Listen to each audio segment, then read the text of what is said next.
Matryoshka.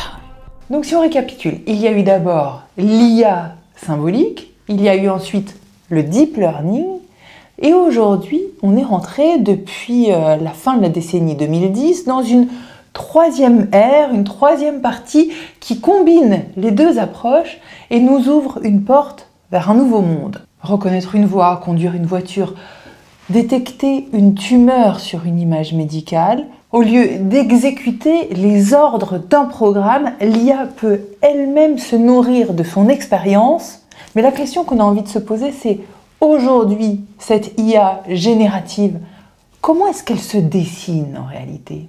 Il nous explique. Il est en train de se combiner des approches symboliques et des approches connexionnistes ou de deep learning. Prenons GPT-4, qui effectivement a été par rapport à GPT-3 et le premier ChatGPT un incroyable progrès, est en fait non pas un seul grand réseau, mais 8 réseaux, tous de type deep learning très compliqués, ils sont déjà très compliqués, hein, mais ces 8 réseaux dont chacun est chargé d'une tâche particulière. Et l'idée de diviser une tâche en sous-tâches, ça c'est vraiment l'idée fondamentale de l'IA symbolique justement. Donc c'est une espèce d'architecture qui est plutôt une architecture symbolique. On dit toi tu fais ceci, toi tu fais cela, toi tu contrôles ce qu'a fait le premier, toi tu divises en 2 sous-tâches qui seront confiées à 2 réseaux. Ça c'est vraiment symbolique. Et ensuite les sous-tâches... très hiérarchisé. Oui, c'est hiérarchisé, c'est organisé. Et dedans, dans chacun. Voilà. Et ensuite, chacun fait à sa manière, c'est-à-dire il a été entraîné sur des dizaines et des centaines de millions d'exemples. Mais ça raconte quoi, ça? Ça raconte qu'on fabrique de manière assez empirique, et il ne faut pas croire que les chercheurs avaient prévu ce qu'ils ont trouvé. ChatGPT était imprévu. Hein. Toute la série des GPT était imprévue, ont été mises au point de manière empirique. On s'est rendu compte que ces réseaux extraordinairement compliqués, on les construit progressivement pour qu'ils accomplissent un certain nombre de tâches, et on s'aperçoit qu'ils accomplissent d'autres tâches. Et ça reste à expliquer en grande partie.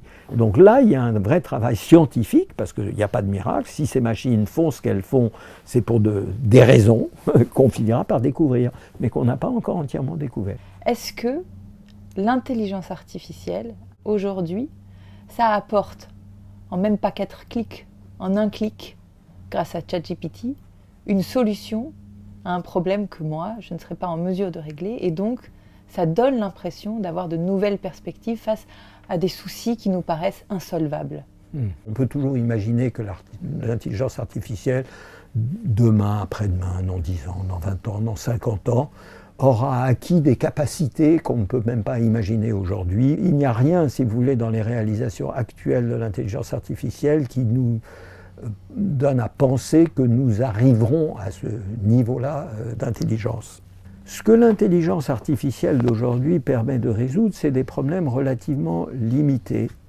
Si j'ai une flottille de 400 TGV qui circulent entre Paris, Lille, Marseille, etc., et que l'un d'entre eux tombe en panne, et que j'ai 2 conducteurs malades, et que j'ai une menace de grève à Bordeaux, etc., l'intelligence artificielle peut effectivement suggérer une solution plus rapidement et peut-être plus sûrement que pourrait faire ce que faisaient encore récemment et ce que font encore dans une certaine mesure les responsables des réseaux, à condition qu'on lui pose la bonne question, qu'on pose le problème de manière correcte.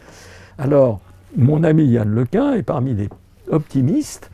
Quand on lui dit « oui, mais l'intelligence artificielle, ça présente toutes sortes de dangers dramatiques, la prise de contrôle par les robots, ce qui va arriver quand l'intelligence artificielle surpuissante de demain va tomber entre des mains mal intentionnées, des régimes totalitaires, des fous qui haïssent l'humanité, etc. » Alors, ce que répond Yann, c'est que l'intelligence artificielle ne fait pas partie du problème, mais fait partie de la solution.